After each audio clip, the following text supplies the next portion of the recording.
Hey y'all. Hi. Things are happening. Not very many things, but some things are happening in the background. I'll talk about it after I transition into the meat of the video because I want to keep this introduction succinct. This is going to be new makeup releases, hot takes. It has been a long time since I have even looked at what's new to the market when it comes to makeup because I've been moving across the country. I have been completely consumed with that task. I have no idea what's new, and I actually haven't even planned this video. This is going to be one of those ones where I look at trend mood for the first time in like a month on camera and basically just pick out anything that I think is worth talking about and react to it. If this is your first time to my channel, then welcome. I'm so glad you're here. My name is Hannah. I love makeup in spite of myself. I try not to buy too much makeup. I used to overspend on makeup. I did a whole no-buy year to break myself of that habit, and it really changed my relationship with stuff and with the makeup market, but I still love paying attention to trends. So I like this kind of video because I can sit back, look at what's new to the market, and just think about what the trends imply, what I might want to buy, and what I might want to do with makeup without buying anything. Because I find that in a lot of cases, if you step back a pace or two, you realize that you don't necessarily need to make a purchase in order to get the satisfaction, especially if you're inspired by something that's new. If you enjoy this and you're not subscribed, and if all of that sounds good to you, I hope that you'll subscribe. And now, let's go ahead and get into the meat of this video. I am going to paint the wall back there. And I know that the third swatch, you can't really see it. Although before I forget, I'm going to move to the side because I'll be inserting pictures of the things that I'm talking about. And actually, with me over here, you can see all three swatches. Which color do you think I should paint back there? These are 3 Farrow and Ball colors. This one is called Sulking Room Pink. The middle one is called Dead Salmon. And the one closest to me is called Setting Plaster. I definitely have a ranking. I personally have a favorite, a second favorite, and a third favorite, but I'm not going to tell you because I want to know what you think. So leave me a comment down below. Vote for Sulking Room Pink, Dead Salmon, or Setting Plaster. I'm terrified that Joe is going to knock over that lamp and we don't have a rug down yet. I have actually ordered a rug, but it's not here yet. So I'm probably going to take that lamp away as soon as I'm done filming this video because this is just like a construction zone down here basically right now. But one of my patrons on Patreon specifically requested that this lamp be in the background, and I think that it's a really good idea. So I went ahead and put it there just to see what it would feel like in the space. We are making progress, slowly but surely. All right, getting straight into the new makeup releases, and I'm going in reverse chronological order because it's all that I have the wherewithal to do. I'm just starting at the top, and the first thing that I really see is something I didn't know was coming, Scarlett Johansson's skincare line coming to Sephora. Maybe I don't know enough. Whenever I don't prep, I run into this issue.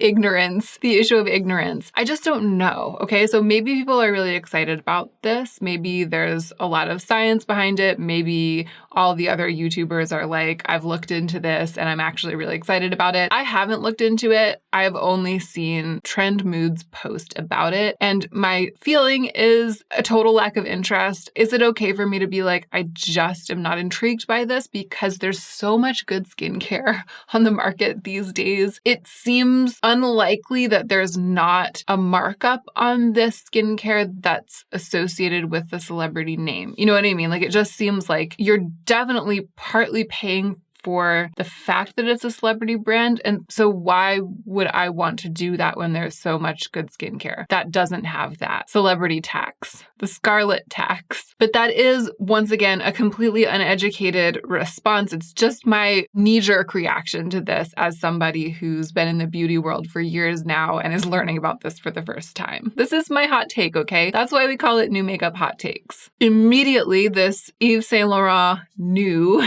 catches my eye because it's in tubes. They look like acrylic paint tubes. Love it so much. And two of the colors are fine. The middle color is beautiful. It looks like a slightly pinker version of Dead Salmon. But the description says a creamy tinted balm for lip and cheek. And I have an uneven relationship with balm products in makeup. I find that when a complexion product, like a base product, is called a complexion balm, being marketed as a balm, I usually get along really well with it because I feel like that usually just means that it's a cream base, like maybe in a tub or something that you dip a brush into, and I love that. The Salt New York Sneaky Balm, Monica Blender cover, I love those products and I get along really well with them. However, balm usually means that it's like kind of Vaseline-y, something that doesn't set. I feel like when it's talking about a cheek product like these, that's what it means. This is giving me lip balm that we want you to put on your cheeks vibes. I'm not really into that. I'll follow its future career with a little bit of interest, but my guess is that it's going to be a no from me. Okay, speaking of balm, speaking of the kind of balm that I can kind of get behind, Danessa Myricks has released a complexion product that's called the Blurring Balm Powder. And I'm currently sitting here watching a Trend Mood reel that shows what it does. Oh, the lightest shade looks pretty brightly kind of yellow. Maybe could work. But there was no application footage of that. I'm scrolling down to find out more. Okay, a texture-reducing, coverage-boosting, blurring balm that balances oils throughout the day while maintaining hydration. Fascinating. This looks like it might be more of an actual, not a cream foundation. Right? What is it? This is the kind of thing I like to review. The top comment says, I am both intrigued and confused. And I feel a little bit like that myself. Should I review this? Should I do a self-sponsored review? I think that if I were just over here, a consumer, not reviewing makeup on the internet, I would be really leery of this product because of my past experience with the Kevyn Aucoin foundation balm that was so silicone-y and dry and like grabbed onto all of my dry patches and just looks truly horrible. Because this says that it's like a blurring balm, it makes me think that it might have some of those same qualities. Because I do review makeup on the internet, I am thinking about getting it to review, but I think that if I were you, I would wait. I would like wait for the reviews. I would wait to maybe see it in store at some point. And I might wait because I have a number of complexion products that really work well for me. But if you're deeply intrigued by this, stay tuned. And if you have actually tried it, like if you bought it as soon as it launched and you know more, do tell. I feel like Trend Mood is still awash in perfume. I said a while back that I felt like scent was trending, and a lot of you guys were like, yeah, but it's because it's almost Valentine's Day. And I was like, okay, you're probably right. But I still feel like it's happening. I feel like scents are being kind of pushed in the beauty space, and I feel like I should be buying perfume. And I've resisted the temptation so far, but I'm having that feeling that I should be because it seems like the thing to do right now. And I know that that's just a reaction to the advertising. The fashion brand Off-White has released a beauty line, including fragrances. And this does intrigue me a little bit because, oh gosh, they're so expensive though. But the description of one of the scents is earthy, an interpretation of the smell of sand in all its transparent and airy facets. Sands are also symbols of cultures and coasts around the world as they travel around the planet thanks to the wind and the seas. A fragrance with hoe wood and bergamot top notes that turns in a sand accord at the core with a woody signature of vetiver and patchouli. I can so get behind that. I want to smell it. I'm not going to buy it for $185 just to smell it, but I want to smell it. And their gourmand sounds really good too. A fresh urban aroma contrasted by a warm woody and leathery base to recreate a world of comfort and fullness with a chic streetwear spirit where nature, symbolized by, oh no, eucalyptus, lavender, and woods. I don't think the eucalyptus and lavender would wear well on me. Where nature takes possession of the city, represented by black leather. I mean, they are doing something. I just wish that the gourmand had some tonka bean in it or something instead of eucalyptus and lavender. If it was just like wood, tonka, and leather, I'd be here for that. What else is new?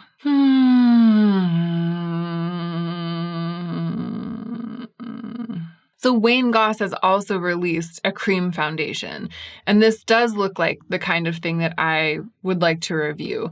And I've actually gotten a lot of messages already from you guys asking me to review it. But as soon as it launched, I clicked through. I saw the email. I didn't know that it was coming. I hadn't heard about it because, again, I haven't been paying attention. But I saw the email from Beautylish. I clicked through, and the lightest shade was already sold out. I'll keep an eye on it, and I'll also try to gauge, like, from comments and if I get more messages, how much interest progress there is in this product. Because I've reviewed other balms and creams recently, it fits with what I've been doing, and it is the kind of thing that I like to try to give like a really deep, thorough review of. It would be great if I could get this and the Danessa Myricks and do a review of both of them, because they've kind of launched around the same time and they have a similar format, but they're clearly not doing exactly the same thing. I may or may not do that. But again, that's me speaking as a reviewer. And if I were a consumer and if I were looking for cream products, I would probably wait on reviews for this one too, because I don't know. Well, maybe I don't know what I'm talking about when it comes to base products, because I just don't have a very storied history of buying foundation. Even before YouTube, I was always just using as little as possible, just a little concealer here, a little concealer there. I've never been one to paint an entirely blank canvas all over my entire face. My sense is that there's buzz around the Wayne Goss foundation, and maybe you guys can let me know if that sense is correct. Sadie's down here, but I don't know if she's going to walk into the frame. Come here. Would you like a box just for you? Can you see her little out of focus head? It's like she's trying to decide which color we should paint the wall. Sadie, which color should we paint the wall? None of them. Let's move on. Not the new Sigma palette looking exactly like the new Patrick Ta palette. I thought that it was what it was. And it reminds me that that Patrick Ta palette is something that I want to talk about. We'll see if we get to a post about it, but I know that there's been a lot of buzz around that in particular. And even through the fog of moving, it's reached me. This is pretty. What's this? Oh, the Artist Couture Supreme Mauves.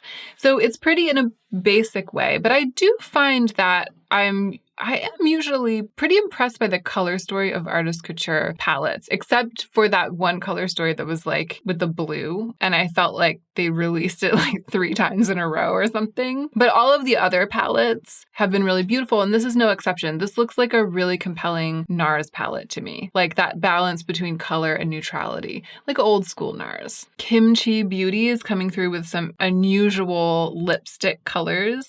That is always fun to see. There are a few things here and there that have piqued my interest from Kimchi Beauty, and I've never bitten the bullet. But even some of you have said that I think it's the concealer, or maybe she even has a green color corrector that has been recommended to me. And there was that one highlighter that one time that I was like totally obsessed with, but never bought. I just chopped my stash instead of buying it. That like rainbow cloud reflective highlighter. I feel like Kimchi Beauty is doing really well, and I don't hear that much about it on YouTube, so it could be something that I review in the future. Let me know what you think. Oh, what? Cleona? The Dragon Fruit collection? Cleona on Trend Mood, looking fierce. It's a brush set and some highlighters. Some really intense, of course, because it's Cleona, color shifting highlighters that can also be used on the eyes, and they're like individual shadows. I think that this is a really smart release for Cleona. I feel like it's a little bit of a departure, but retaining much of what makes them special. And it's also definitely trendy with like the fruit theme,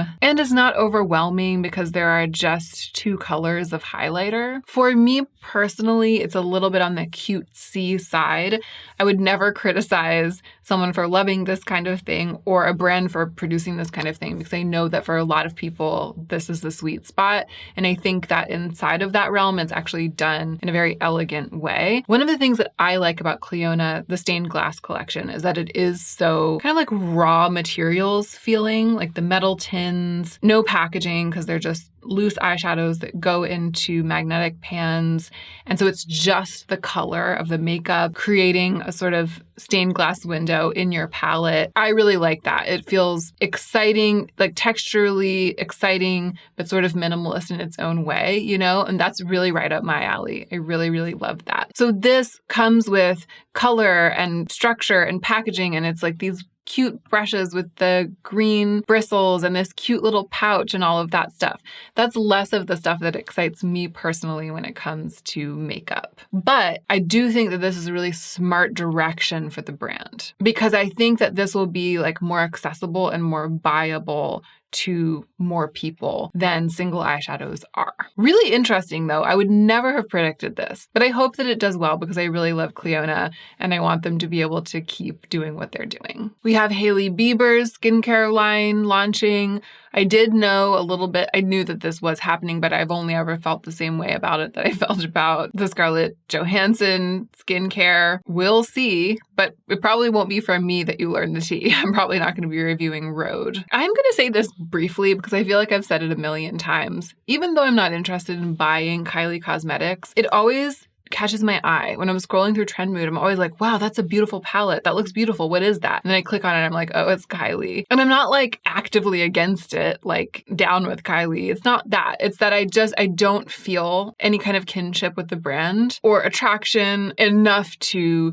pay the money to get it. And I actually don't feel like there's much passionate interest in like reviews of it. So it's just not really on the table. It's like not a thing that I do, you know? But design-wise, color-wise, I just think it's always good. I've got to say, I'm just going to say it, okay? I think that it's always good. And the blush, is this cream?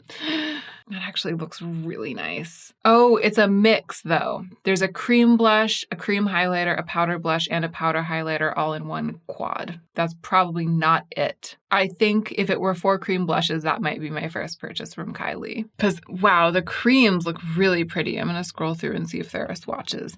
The palette looks pretty. It's all mattes, but it just looks, the swatches of the blushes don't look very appealing. Okay, phew. We can let it go. MAC is like, we're actually Hourglass. Oh, it's a lip balm. They're like, we're actually Hourglass / Gucci. We're not MAC anymore. I bet it'll do well. Powder Kiss Velvet Blur Slim Stick. They're like, we're actually Hourglass and YSL. It looks good, this MAC product. I have never really been a MAC buyer or wearer. I mean, maybe I had 1 or 2 little eyeshadows back in the day, but I've never gotten into it. I got really into beauty after MAC's star was kind of on the wane. Is your star on the wane? I feel like your star is on the rise. The moon is on the wane. Maybe MAC was just waning. MAC's time in the spotlight was coming to a close, and that was when I bust onto the scene and I was like, I'm interested in makeup now. Okay, so there's never really been much of a rapport between MAC and myself. And so it would take a lot for me to be like, oh, I'm definitely going to buy that MAC product. And this isn't quite getting me there, much closer than what they usually do. The Trixie Cosmetics blushes, I actually reviewed I applied them and I reviewed them. I gave a concise but comprehensive review in my most recent video, trying new makeup. So if you're curious about those and you didn't see that, I encourage you to click through and watch it. There's so much that just doesn't interest me. What is Gucci doing? A mist and a balm and a compact? Wait, what? And it's $80, the mist? I love Gucci Beauty. That is my real Achilles heel, but I'm not interested in those products. That's a miss, I feel. Oh, there's another new release from Gucci that is kind of up my alley. The Rouge à Lèvres Liquid Matte. Well, I mean, it's the colors with Gucci every time and the packaging. They're just so good. But I feel like if I was going to spend another $42 on a Gucci lipstick, I would rather just get another one of the bullet lipsticks. Because I don't particularly love a dry down, long wear, fudge proof. Like it's like an old school liquid lipstick. But I guess I could see a situation in which I'm like, I want the Gucci color, but I want it to last all day. Maybe it's a lifestyle thing, right? I don't wear this kind of lipstick, and that is definitely a lifestyle thing. If I needed liquid lipstick, if I mostly wore liquid lipstick because that's what I needed from my lipsticks, I would be over the moon that Gucci had come out with one. So maybe that's the case for some of you.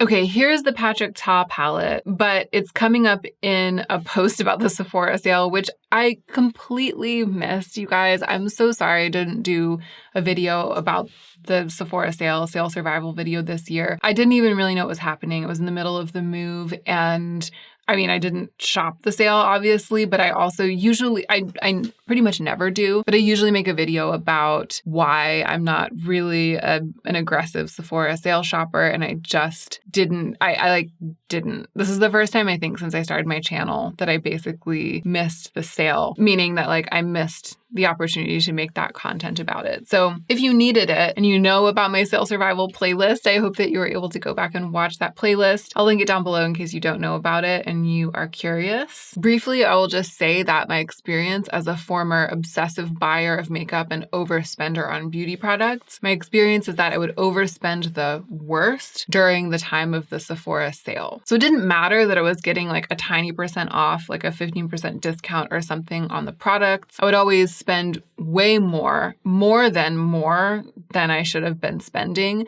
because of that discount. And it always just added up to more money spent, not money saved. So whenever the Sephora sale rolls around, even though I've really changed my ways since then and really actually changed like my whole relationship with shopping and with stuff, whenever the sale rolls around, I'm reminded of that. And even though my no-buy year was 4 years ago, it still feels like the best policy to me to just opt out. So that's what I did this time. It was particularly easy because I had so much else going on. And I hope that it went all right for you guys, especially those of you who are on budgets and who are on no buys right now. A couple of things in this post do intrigue me. The Patrick Ta palette, again, I feel like everybody's loving on it all over social media. It does look really, really beautiful. And I've been really attracted to those rusty rose tones lately. The Dior concealer, the Dior Backstage concealer, looks beautiful. I've always wanted to try more from that Dior Backstage range. So these are things that I'm glad that I didn't impulse buy during the sale, and that if I do decide to get them, it's going to be because I wanted them for a long time, really thought about them for a long time, and made the decision that they're worth my money. And I may yet do that with some of these things that were spotlit during the sale. But I don't feel like I missed out because of not getting that 10% off or whatever it would have been. Rare Beauty Light Tinted Moisturizer. I don't really like a tinted moisturizer. I like a pigmented product that I can really manipulate, but I bet that this is doing really well. This is definitely the kind of thing that people want right now. Although the lightest shades look really pink, really pink. Has that been your experience with Rare Beauty if you've tried the complexion products? 10N, which is supposed to be neutral, the lightest shade, it looks very pink in the pictures. The Patrick Ta palette. Here's the post about it. Are there creams in here? There are 2 cream bases. I'm intrigued. There's something about this. I was interested in Major Dimension, the first one when it launched, and those colors are probably much more appropriate for me, right? I think if I were really going to get one of these, I would probably ultimately end up getting the first one, the more neutral one. But there's something about this one. It's like it suits the format even better, and it's really showcasing the specialness of the dimension that's in this palette. I kind of want it. I'm going to put it on my personal wish list. Weird. I didn't expect to have feelings like this today. I'm looking at this eyeshadow palette and I'm like, come to mama. But you know what we do in this situation? We take a deep breath and we take a step back. That is what I'm going to do. Oh, I didn't realize, this is how out of it I've been. I didn't realize that ColourPop, I guess I did see something about this, but then I immediately forgot that ColourPop did a collab with The Last Airbender. It's not my practice to buy collector's makeup or to buy makeup just because of what it's themed. I really like to buy makeup that I know that I'm going to use and that I'm going to love the colors of and really love putting onto my face. I just love The Last Airbender. And what I'm saying is I'm not going to buy these ColourPop products for that reason either. I'm sticking to my policy. I just love The Last Airbender. So we can't have a collection launch without me saying that I love The Last Airbender. But here's what I'll say. What it makes me want to do is to go watch it again, and that's better, right? It's like if you love a TV show, the best way to have that joy again is to just watch it again. Not to buy makeup that happens to have it stamped on it. I mean, that's my feeling. I know a lot of people don't share that feeling, and it's fine. If nothing brings you more joy than applying your Katara-themed eyeliner every morning, and the fact that it's Katara-themed doubles your joy, then I'm so happy for you. I mean, I genuinely am. It's just not how I feel about it. The palette is pretty beautiful, though. Look at the packaging. I can't. I don't want to buy it. This is a funny thing. I'm looking at it, and I'm like, it's so cute. And look at Zuko. I love him. I actually feel an increase of joy. I feel joy swelling in my breast because of seeing this, just because of seeing the characters. But it doesn't make me want to buy it. That's just how it is. All right. I feel like I'm way back. This is years ago. now.